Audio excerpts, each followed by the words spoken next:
দর্শক আমন্ত্রণ প্রবাসী বাংলাদেশে আপনাদের সবাইকে স্বাগত জানাচ্ছি আমি রাবেয়া স্মৃতি। পরিবেশ প্রতিবেশ সুরক্ষায় বিভেদ ভুলে হিমালয় অঞ্চলের দেশগুলোকে ঐক্যবদ্ধ হওয়ার আহ্বান জানিয়েছেন নেপালের প্রেসিডেন্ট রামচন্দ্র পাউডেল। সকালে কাঠমান্ডুতে হিন্দু কোষ হিমালয় পার্লামেন্টারিয়ানস মিট উদ্বোধন অনুষ্ঠানে বক্তারা আরও বলেছেন, জলবায়ু পরিবর্তনের অভিঘাতের ভাষা সব দেশেই এক, তাই রাজনীতি, কূটনীতি এবং বাণিজ্যিক স্বার্থের ঊর্ধ্বে উঠে এ নিয়ে কাজ করার কথা বলেছেন অন্তর্বর্তী সরকারের উপদেষ্টা সুপ্রদীপ চাকমা। কাঠমান্ডু থেকে মাহফুজ মিশার রিপোর্ট। পর্বত শৃঙ্গ বেষ্টিত 7টি দেশের নীতি নির্ধারকদের মিলন মেলা হিন্দুকুশ হিমালয়ান পার্লামেন্টারিয়ান মিট। আয়োজক টেকসই উন্নয়নের আঞ্চলিক সংস্থা ইসিমোড এবং নেপাল পার্লামেন্ট। অংশ নিচ্ছেন বাংলাদেশ, পাকিস্তান, মিয়ানমার, ভুটান ও নেপালের সরকারের প্রতিনিধি, রাজনীতিক ও পরিবেশবাদীরা। কথা থাকলেও শেষ পর্যন্ত অংশ নেননি ভারত ও চীনের সংসদ সদস্যরা। তবে দুদেশের বিশেষজ্ঞরা আছেন এ আয়োজনে। সোমবার কাঠমান্ডুতে দুদিনের এ সম্মেলন উদ্বোধন করেন নেপালের প্রেসিডেন্ট রামচন্দ্র পাউডেল।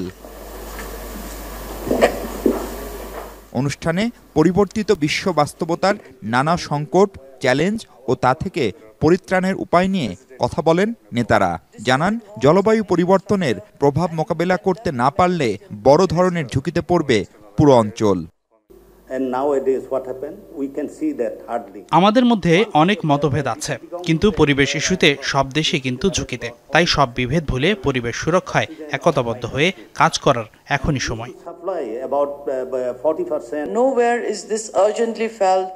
দুর্যোগ কিন্তু বাড়ছে সব দেশেই। খেয়াল করে দেখুন, বন্যা, ঝড় বা দূষণ, খরার মতো বিপদ সবখানে একই রকম। সেজন্যই এসব মোকাবেলায় একসুরে কথা বলতে হবে।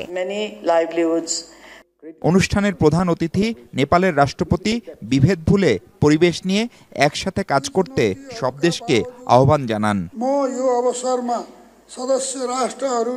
একটা বিষয় পরিষ্কার, জলবায়ু পরিবর্তনের ফলে বদলে যাচ্ছে অনেক কিছু। এই অঞ্চলে ছোট বড় কোনো দেশই কিন্তু ঝুঁকির বাইরে না। বিপদ মানুষকে এক করে, সেটি আপনারা বাস্তবায়ন করুন। পরে সংবাদ সম্মেলনে আয়োজকরা জানান, পরিবেশগত ঝুঁকি সব দেশেই অভিন্ন। তাই মতভিন্নতা থাকলেও এই ইস্যুতে রাজনৈতিক ঐক্য প্রতিষ্ঠা জরুরি। আমরা সব দেশের আইন প্রণেতাদের একসাথে করতে চেয়েছি, কারণ তারা জনগণের প্রতিনিধি, তাদের ভাষা বোঝেন।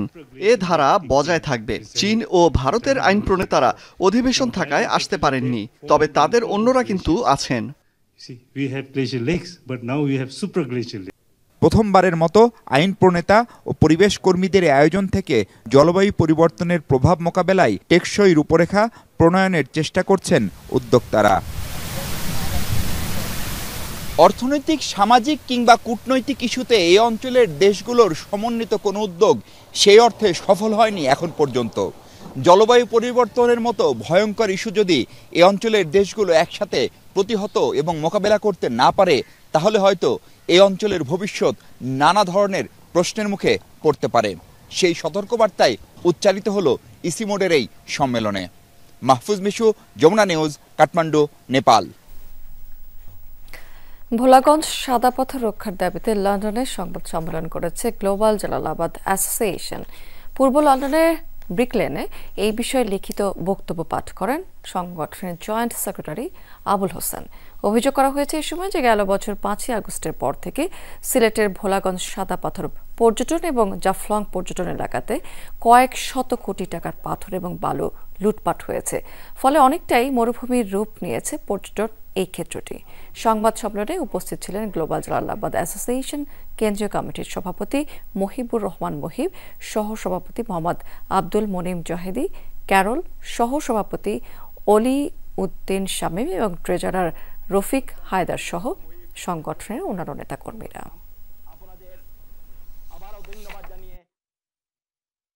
পাথর লুটে জড়িতদের গ্রেফতার করে আইনের আওতায় আনার জোরালো দাবি জানাই। সিলেটের এত সুন্দর একটা জায়গারে যে নষ্ট করা হয়েছে, এর দায় আমরা খুব দুঃখিত এবং আমরা এই সরকারের কাছে দাবি করি আর যে এদের যেন কড়া শাস্তি আওতায় আনা যায়। সৌন্দর্য যে যারা এই নষ্ট করছে, যারা পাথর কেকু আছে তাদেরকে যেভাবে আইনের আওতায় এনে কঠোর হস্তে দমন করতে হবে। স্পেনের বার্সেলোনাতে পজিটিভ মুভমেন্টস ফর বাংলাদেশ নামক এই সংগঠনের আত্মপ্রকাশ অনুষ্ঠানের আয়োজন করা হয়েছে। একই সাথে জুলাই বিপ্লবের বর্ষপূর্তি উপলক্ষে শহীদদের স্মৃতিচারণ করে আলোচনা সভা অনুষ্ঠিত হয়েছে। অনুষ্ঠানে সভাপতিত্ব করেন সেখানে নবঘোষিত কমিটির আহ্বায়ক মাসুম আহমেদ। যৌথভাবে অনুষ্ঠান সঞ্চালনা করেন সদস্য সচিব রায়হান খান এবং জাহাঙ্গীর আলম। এ সময় ওয়াহিদুর রহমান, হারুন রশিদ, আজিমুল ইসলাম, আকবর হোসেন সহ সংগঠনটির সাথে সংশ্লিষ্ট আরও অনেকেই উপস্থিত ছিলেন।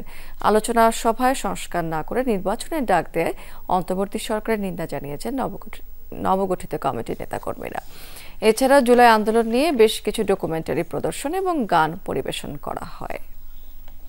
সৌদি আরবে বিএনপি চেয়ারপারসন বেগম খালেদা জিয়ার ৮০তম জন্মদিন উপলক্ষে দোয়া মাহফিল এবং আলোচনা সভা অনুষ্ঠিত হয়েছে। দাম্মাম আল খোয়াব তুকবাতে এই আয়োজন করে দাম্মাম প্রদেশ বিএনপি। অনুষ্ঠানে সভাপতিত্ব করেন সেখানে হুমায়ুন কবির সবুজ। অনুষ্ঠান সঞ্চালনা করেন নিয়ামতুল্লাহ।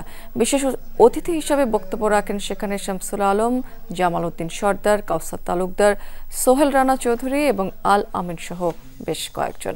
এ সময় দাম্মাম প্রাদেশিক বিএনপি এবং অঙ্গ সংগঠনগুলোর আরও অনেক নেতাকর্মী উপস্থিত ছিলেন। সেখানে অনুষ্ঠানে বেগম খালেদা জিয়ার রোগ মুক্তি কামনায় দোয়া করা হয়। বিএনপি চেয়ারপারসন বেগম খালেদা জিয়ার ৮০তম জন্মবার্ষিকী উপলক্ষে দোয়া মাহফিল এবং আলোচনা সভা করেছে দক্ষিণ আফ্রিকা বিএনপি। শনিবার দক্ষিণ আফ্রিকা জোহানেসবার্গের এক রেস্তোরাঁতে এই অনুষ্ঠান আয়োজন করা হয়।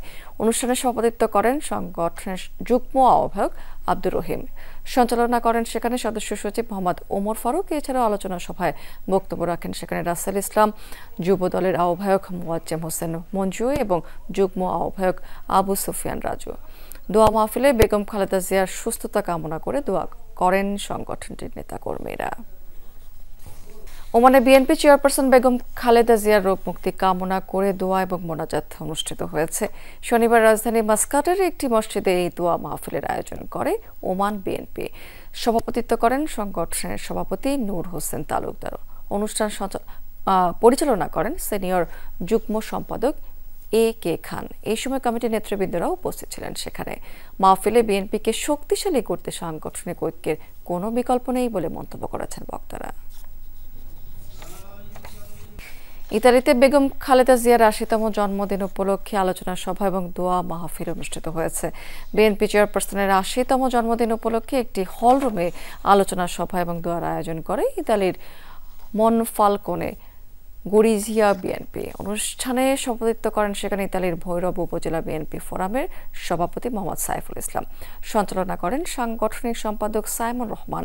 প্রধান অতিথি হিসেবে সেখানে উপস্থিত ছিলেন মনফালকোনে গরিজিয়া বিএনপির সাবেক প্রধান উপদেষ্টা ফরিদুল ইসলাম আনিস। বিশেষ অতিথি হিসেবে উপস্থিত ছিলেন সেখানে মনখালকোনে গরিজিয়া শাখা বিএনপির সাবেক উপদেষ্টা রকিব মোহাম্মদ ইলিয়াস, সাইদুর রহমান, ইসাক সরকার এবং মোহাম্মদ জামাল মিয়া সহ আরও অনেকে। এই সময় দেশের স্বার্থেই সকলকে ঐক্যবদ্ধ হয়ে কাজ করার আহ্বান জানিয়েছেন বক্তারা। বাংলাদেশ থেকে জাপানে শিক্ষার্থী এবং প্রশিক্ষিত শ্রমিক পাঠানোর অবধারিত সুযোগ তৈরি হয়েছে। কেবলমাত্র সঠিক দিক নির্দেশনা এবং অনিয়ম বন্ধ করতে পারলেই জাপানের শ্রমবাজার হতে পারে একটি সম্ভাবনাময় অর্থনৈতিক ক্ষেত্র। এই লক্ষ্য নিয়েই প্রবাসী কল্যাণ এবং বৈদেশিক মন্ত্রণালয় জাপান সেলও গঠন করেছে সরকার। বাংলাদেশ থেকে জাপানের শিক্ষার্থী এবং কর্মী প্রেরণের সম্ভাবনা এবং চ্যালেঞ্জ শীর্ষক সেমিনারে এমন তথ্য দিয়েছেন প্রধান উপদেষ্টার আন্তর্জাতিক বিষয়ক বিশেষ দূত লুৎফে সিদ্দিকী। কিছু উদাহরণ আজকে এখানে আপনাদের সামনে। রাজধানীর আগারগাঁও ন্যাশনাল আর্কাইভ অডিটোরিয়ামে association for Japanese language institute in Bangladesh আয়োজিত বাংলাদেশ থেকে জাপানি শিক্ষার্থী ও কর্মী প্রেরণের সম্ভাবনা ও চ্যালেঞ্জ শীর্ষক সেমিনার। বাংলাদেশ থেকে প্রতি বছর প্রায় ৬ থেকে ৭ হাজার শিক্ষার্থী জাপানে যাচ্ছে। সঠিক নীতি সহায়তা ও সরকারি সহযোগিতায় এই সংখ্যাকে সহজেই ১৫ থেকে ২০ হাজারে উন্নীত করা সম্ভব বলে জানান বক্তারা। গত বছরে এক বছরে প্রায় ৭০টি নতুন অর্গানাইজেশন। সেমিনারে ভার্চুয়ালি যুক্ত হন জাপানে নিযুক্ত বাংলাদেশের রাষ্ট্রদূত মোহাম্মদ দাউদ আলী। বলেন, সঠিক দিক নির্দেশনার অভাব ও অনিয়ম প্রতারণা বন্ধ না করতে পারলে এই অমিত সম্ভাবনার মৃত্যু হতে পারে। যারা স্টুডেন্ট পাঠাচ্ছেন তারা যদি বাংলাদেশ থেকে JLPT-5 এটি কমপ্লিট না করে পাঠান, তাহলে ওভারটাইম করার যে সুযোগ আছে এই সুযোগ কিন্তু তারা পাবে না। যদি কোনো কারণে এখানে শ্রমিক আসার পরে তার নির্ধারিত কাজ করতে না পারে, তাহলে ওই কোম্পানি তাকে রাখতে চায় না। সরকার অভিভাবকের ভূমিকায় না থেকে সহায়কের ভূমিকায় থাকতে চায় বলে মন্তব্য করেছেন প্রধান উপদেষ্টার আন্তর্জাতিক বিষয়ক বিশেষ দূত লুৎফে সিদ্দিকী। যে ভুল অ্যাভয়েড করা যায় সেই ভুলগুলো করে ফেলি, তাহলে এটা ঠিক হবে না। আমাদের সামনে যে সুযোগটা আছে, যে সম্ভাবনাটা আছে, এটাকে আমরা ঠিকভাবে অ্যাভেল করতে পারবো না। তো এটা করতে হবে, সেজন্য আমাদের পক্ষ থেকে, সরকারের পক্ষ থেকে কিভাবে সাহায্য করা যায় সেটা আমরা চেষ্টা করছি। প্রধান উপদেষ্টা সাহেবের কার্যালয়ে আমরা কোঅর্ডিনেশন করি। প্রথম মিটিংটা করলাম যে সরকারের ভেতরে কে কে আছে যারা এই বিষয়টা নিয়ে সাহায্য করতে পারে। জাপানে নিয়মতান্ত্রিকভাবে নির্ভেজাল আয়ের জন্য শিক্ষার্থী ও কর্মীদের সঠিক প্রশিক্ষণ ও দিক নির্দেশনার জন্য সরকার উদ্যোগ নেবে বলে জানান লুৎফে সিদ্দিকী। প্রতিটা ধাপে ধাপে আমাদেরকে মনে রাখতে হবে যে আমাদের রেপুটেশনটা যেন নষ্ট না হয়। শওকত মঞ্জু শান্ত, যমুনা নিউজ, ঢাকা। বাংলাদেশ থেকে অর্থ পাচার করে বিভিন্ন দেশে গড়ে তোলা প্রায় 40,000 কোটি টাকা সম্পদের সন্ধান পেয়েছে জাতীয় রাজস্ব বোর্ড এনবিআর এর কেন্দ্রীয় গোয়েন্দা সেল সিআইসি। চলতি অর্থ বছরের জানুয়ারি থেকে এই পর্যন্ত 5টি দেশের 7টি শহরে অনুসন্ধান চালিয়ে এই তথ্য পাওয়া গেছে বলে জানিয়েছেন প্রধান উপদেষ্টা ডক্টর মোহাম্মদ ইউনূসকে জানিয়েছেন সিআইসির মহাপরিচালক আহসান হাবিব। রোববার রাষ্ট্রীয় অতিথি ভবন যমুনাতে এনবিআর চেয়ারম্যান মোহাম্মদ আব্দুল রহমান খান এবং সিআইসি মহাপরিচালক আহসান হাবিব প্রধান উপদেষ্টার কাছে এসব তথ্য তুলে ধরেছেন। সিআইসির মহাপরিচালক বলেছেন যে দেশে বসে বিভিন্ন উৎস থেকে পাওয়া তথ্যের ভিত্তিতে প্রাথমিক প্রস্তুতি শেষে সিআইসির গোয়েন্দারা দেশগুলোতে সরেজমিনে পরিদর্শন করে বিস্তারিত তথ্য সংগ্রহ করেন। অনুসন্ধান চলমান আছে বলে জানিয়ে তিনি আরও বলেছেন যে এখন পর্যন্ত বাংলাদেশ থেকে ব্যক্তি এবং প্রতিষ্ঠানের নামে অর্থ পাচার করে গড়ে তোলা 346টি সম্পত্তির সন্ধান মিলেছে। সিআইসিকে অনুসন্ধান কাজ চলমান রাখার নির্দেশনা দিয়ে প্রধান উপদেষ্টা বলেছেন যতদূর সম্ভব গভীরে যেতে হবে এবং সম্ভাব্য আরও দেশে অনুসন্ধান চালাতে হবে। দেশের সম্পদ দেশে ফিরিয়ে আনতে সম্ভাব্য সব পদক্ষেপে সরকার সর্বাত্মক সহযোগিতা করবে বলেও জানিয়েছেন তিনি। দর্শক, আমরা আরো খবরাখবর নিয়ে ফিরে আসছি একটা ছোট্ট বিরতির পর, সঙ্গেই থাকুন। শেষ মুহূর্তে এসে এশিয়া কাপ হকিতে খেলার সুযোগ পেয়েছে বাংলাদেশ। রাজনৈতিক দ্বন্দ্বের কারণে এবারের ভারত আসরে অংশ নিচ্ছে না পাকিস্তান, যার ফলে টুর্নামেন্ট শুরুর 11 দিন আগে এশিয়া কাপের টিকিট নিশ্চিত হয় লাল সবুজদের। সোমবার দুপুরে ভারত এবং এশিয়ান হকি ফেডারেশনের পক্ষ থেকে বাংলাদেশ আমন্ত্রণ পাওয়ার কথা জানিয়েছেন হকি ফেডারেশনের সাধারণ সম্পাদক রিয়াজুল হাসান। এশিয়া কাপে অংশগ্রহণের বিষয়ে দ্রুত প্রস্তুতি সম্পন্নের কথা জানিয়েছেন তিনি। গত 5 দিন ধরে অবশ্য ক্যাম্পে অনুশীলন করছেন খেলোয়াড়রা, তবে প্রস্তুতি ছাপিয়ে ভিসা পাওয়াটা বড় চ্যালেঞ্জ হয়ে দাঁড়াচ্ছে জাতীয় দলের সামনে, যদিও দ্রুততম সময়ের মধ্যে ভিসা পাওয়ার বিষয়ে আশাবাদী ফেডারেশন।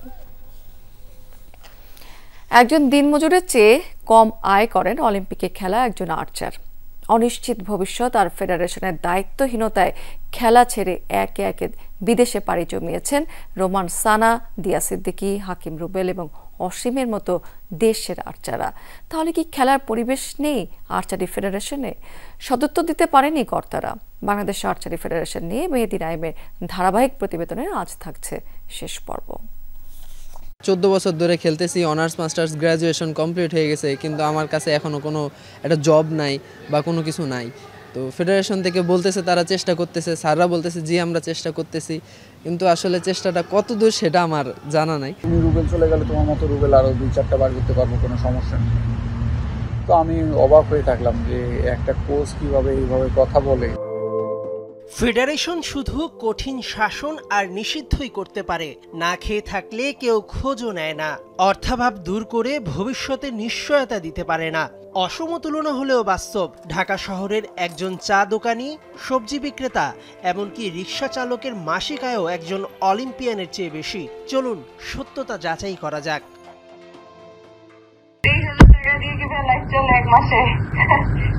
বাংলাদেশে এখন পরিস্থিতি অতটাই কন্ট্রোলে আছে, বাট আগে দেখছেন আপনি একটা সংসারেও অনেক খরচ। আর্চারি ফেডারেশনের দায়িত্বহীনতায় গেল 2 বছরে আর্চারি ছেড়ে যুক্তরাষ্ট্রে পাড়ি দিয়েছেন বাংলাদেশের এক সময়ের দেশসেরা এই 4 আর্চার।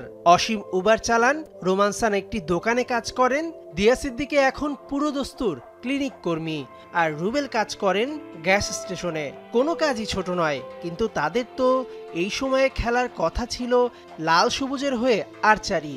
আমার চলে যাওয়ার বা চলে আসার অনেক কারণ ছিল, তার মধ্যে অন্যতম কারণ হলো এই আর্থিক অনিশ্চয়তা।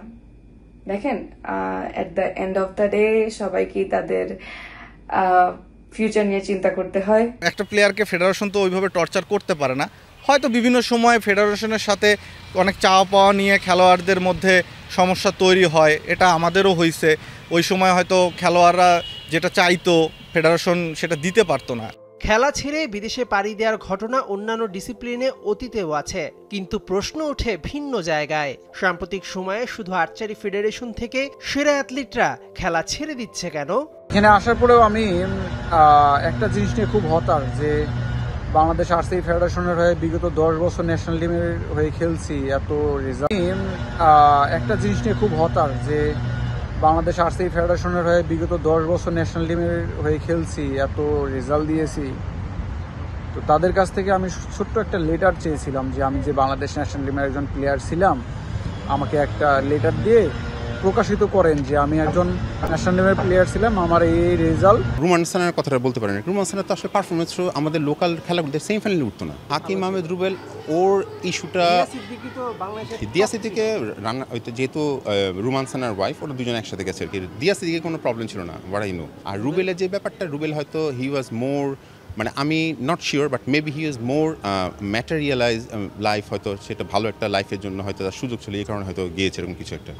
এসব নিয়ে মুখ খুললে অতীতে পাগল বলেও ট্যাগ দেয়া হয়েছে রোমান সানাকে। ফেডারেশনের তৎকালীন সাধারণ সম্পাদক, বাংলাদেশে আর্চারির প্রতিষ্ঠাতা কাজী রাজীব উদ্দিন চপলের কাছে এর উত্তর জানতে চাইলে বেঁকে যায় তার কথার তীর ধনুক। মোটিভেট তো আমরাই করব, আমরা করেছি বলে একটা রোমান সানার সৃষ্টি হয়েছে, আমরা করেছি বলে সাগর ইসলাম তৈরি হচ্ছে।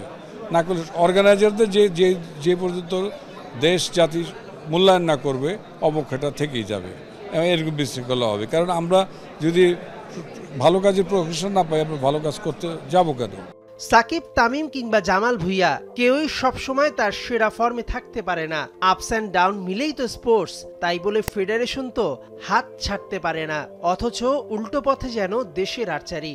আমরা সার্চ কমিটিতে যখন দায়িত্বটা পেয়েছিলাম, তখন এই জিঙ্কসগুলো আমরা ভেঙে দেওয়ার একটা চেষ্টা করেছি যে কেউ যেন কোনো ফেডারেশনকে নিজেদের পারিবারিক সম্পত্তি হিসাবে মনে করতে শুরু না করে দেয়, এবং কেউ যেন এটাকে তার নিজস্ব স্বার্থে বা ব্যক্তিগত স্বার্থে বা ব্যবসায়িক স্বার্থে ব্যবহার না করে। আমার বাসায় মা অসুস্থ, আমি মাকে চিকিৎসা করাতে পারতেছি না, বাট আমি কিভাবে খেলায় মনোযোগী হব? এই জিনিসগুলো তো আমাদের সবার ফ্যামিলি আছে, সবার সবকিছু আছে। এসএ গেমসে ধনী দেশগুলোর তালিকায় বাংলাদেশ থাকবে 3 বা 4 নম্বরে, কিন্তু দিন দিন শুধুমাত্র পরিকল্পনার অভাবে শোচনীয় অবস্থায় দাঁড়াচ্ছে। আর্চারিতে 10-এ 10 পদক জয় আবার কবে হবে সেটা অনিশ্চিত। তবে এভাবে চলতে থাকলে একটি অলিম্পিক পদকের স্বপ্ন যে আকাশের চাঁদ হয়ে থাকবে, সেটা এক প্রকার নিশ্চিতভাবেই বলা যায়। মেহেদি নাইম, যমুনা স্পোর্টস, ঢাকা। দর্শক, এই ছিল প্রবাসের বাংলাদেশে আজকের আয়োজনে। এতক্ষণ সঙ্গে থাকার জন্য ধন্যবাদ আপনাদের সবাইকে।